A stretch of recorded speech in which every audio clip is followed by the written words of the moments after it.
Hello guys. In this issue we will tell you the history of the Soviet car Moskvich-412.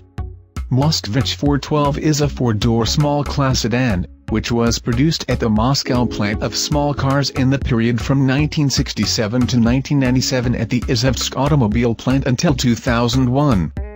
This model is both Soviet and Russian, and the main feature is that during this long period it went off the assembly line together with its predecessor, the Moskvich-408 car. As a result, these brothers were ultimately combined into Moskvich-2140, 2138. Engineers of the Moscow Automobile Plant decided to slightly upgrade the 408th Moskvich, and the first thing they did was install a new engine. As a result, the car was just as economical, inexpensive, but very passable and reliable, and even could compete with many European counterparts.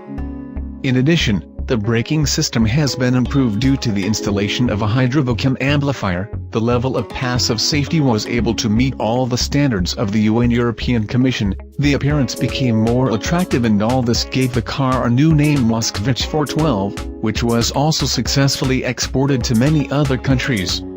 It's argued that success of Muscovites was earned due to his repeated participation in the rally. Firstly, it was assembled not only across Soviet Union, but also in the countries of Europe under other brands. Subscribe to the channel, comment on the video and click on the bell. See you soon, friends.